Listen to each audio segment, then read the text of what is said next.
The Cottonwood County Citizen proudly presents Athlete of the Week.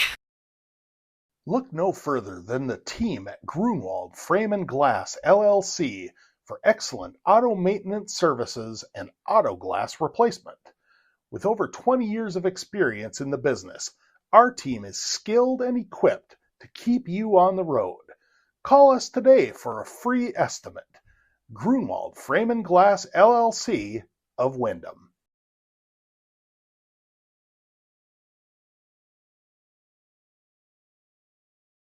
I'm joined right now by Windham senior Fiona Robillard, our Athlete of the Week this week. Congratulations, Fiona. Thank you.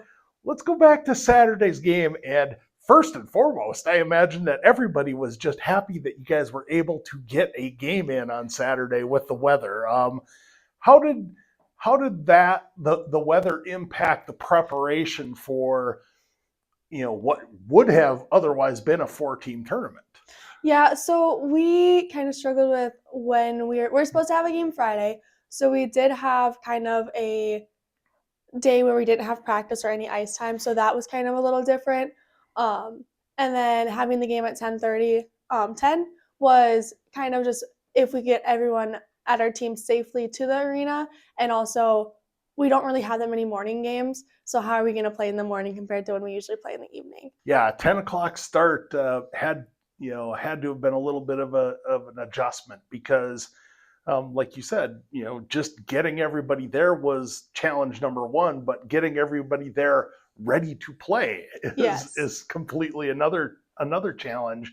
And especially when you consider the fact that there are a lot of girls on the team that probably can't drive themselves. Yes, and a lot of them too are out of town.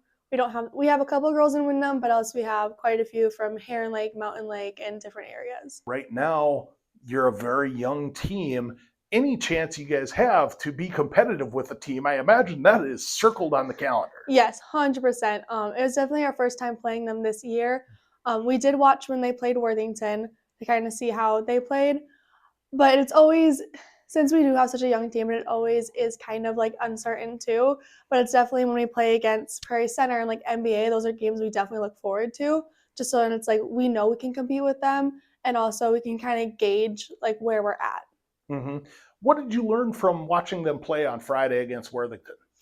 We kind of did watch their goalie quite a bit, and we kind of watched how she like reacted to the puck and stuff, and then kind of their breakouts and stuff, and how we could kind of go against that or what we could do to counteract them. Take me through what you noticed that they were trying to do against you on the power play. So on the power play, definitely that's when a team kind of has more of a scoring advantage. So as a goalie, that's kind of like my least favorite thing during games when our team is down because we don't have as strong of a defense. So they're definitely trying to shoot more from the blue line, so shoot from their defense. And it did kind of work in their favor because it went off of one of our players' sticks. So I couldn't recover fast enough to get it, which happens all the time. You just have to kind of like recover from it afterwards. But they tied it up late in the second period, but you guys got a goal early in the third period. Yes. And from that point on, playing with a 1-goal lead in the third period, a lot falls on the defense and a lot falls on you. So what were they trying to do in the third period to get that goal back? So they were definitely pressuring a lot more, and so was our team because it's a very intense moment because any shot could be a goal. Like that's kind of how hockey is, and anything can happen. Their team did pull their goalie within 2 minutes left of the game, so that's why we were trying to get an open net goal. So they had 6 and we had 5 players. So that's usually really fun, but also it's like very stressful because they have more players on us, so our defense isn't as strong, but also they don't have a goalie, so we can get an open net goal. They are definitely just like looking to score and get it tied up, but our defense did stay really strong that period. This season, it's definitely a year of growth for the girls hockey program, and as one of the few seniors on the team, you're put in a very difficult situation because you're seeing a lot of pucks thrown your way. Yeah. How do you prepare mentally for the task of trying to keep the puck out, knowing that you're seeing that many shots? I just always kind of remember that we do have a young team, and it's definitely, as I am the oldest of the oldest, of the seniors, so it's definitely trying to like uplift the team and like knowing that I can try my best, but even if I do have a 90% save percentage, we might still not win. That's the thing where we have young girls and getting them to score, but also doing my job and trying to keep the puck out. And I know in games like versus New Ulm and like Laverne, I'm gonna probably be facing minimum 60 shots, 60 to like maybe more. And you never really know, but I always try to go into it mentally prepared. So like I have a calendar and like plan all my games. I'm like, okay, this is gonna be a tough game, but like we need to take it as like a learning experience. So like sometimes it does get a little struggling being a goalie because like if you let a goal in, you might lose. So that's where I gotta like keep my head up and I gotta try to keep cheering on everyone else. So I try to kind of uplift everyone, and even like the 8th graders. I'm like, you guys are young, you don't know yet, but here's like a learning opportunity. Here's where I can tell you that we did this wrong, but we can fix it for next period or next game. As a goalie, how can you serve as a coach on the ice? Because obviously communication on the ice, especially when you have young defensemen in front of you, is critical. So, I know I've noticed the times that I've watched you guys play, seems like every time there's a stoppage of play on your end of the ice, you're talking to the defenseman. So what sorts of things are you able to teach them and try to explain to them? Yeah, so since I've been in hockey for a very, very long time, as a goalie, you kind of learn that you see everything. Like I'm on the far end of the ice, I can see where everyone's positioned at, and also knowing the game. So I'm the oldest, I've known the game for the longest, and that's where, like for, I think all of our defense currently are 8th graders except for Schumacher. Mm-hmm. And it's the position of telling them, hey, like you're out of position, I need you to cover here, or communicating like take the player and not the puck.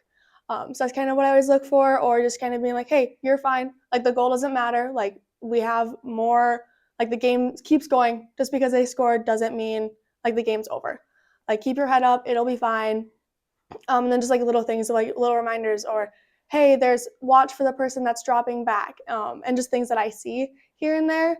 And then also like in the locker room, I know like we'll kind of talk about things like on the offensive zone, because I can see like where they're standing, and it's like, okay, when we're positioned here, it's obviously not working.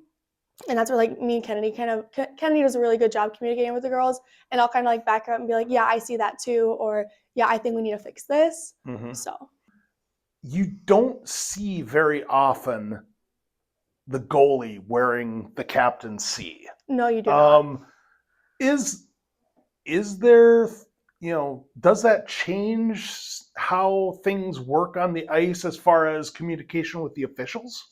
I definitely think so too. I think it does, because last year I don't feel like the officials would talk to me as much, and then this year they're definitely communicating with me more, or else I feel like I'm more heard.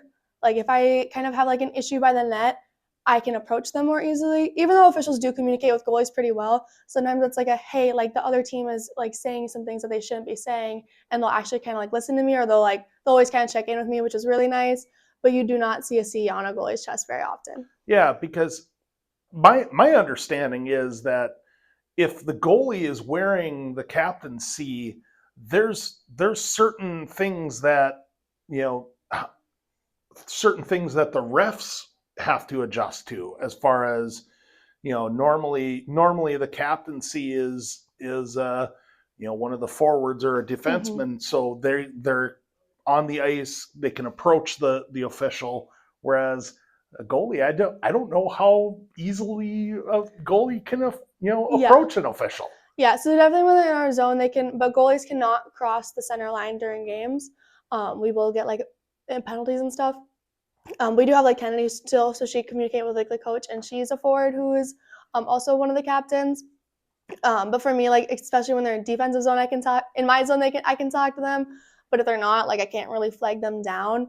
but it's definitely kind of helped us too, like during like penalties or stuff, or like if something's wrong, I can be like, hey, this like isn't right, and they'll definitely take it in. Versus like I feel like last year the officials didn't check in with me as much.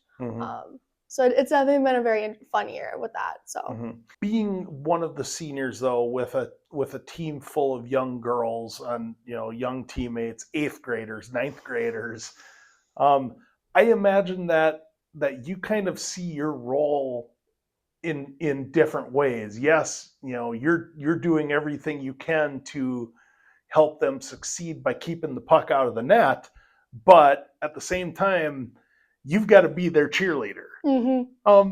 What's that like for you? I definitely really enjoy it because I like look back to I think I moved to the varsity my 7th or 8th grade year, and I was the youngest on the team. And that for me kind of was like a little bit scary. So I'm like, I want to be the senior who encourages them and tell them like it's okay and like it's gonna be fine.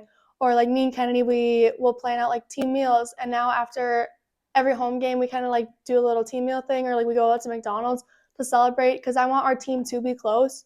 And especially with being such a like, because 12th to 8th grade is such like an age gap too, I want to make sure like everyone's kind of like enjoying the team and like having fun, and also like setting rules. Like everyone's gonna load up the bus, or everyone's gonna do this, so we're more of a team, and not like making sure they feel comfortable on the team and having fun. And hockey is an intense sport, so knowing that like even if things get set on the ice, we still have to come together as a team.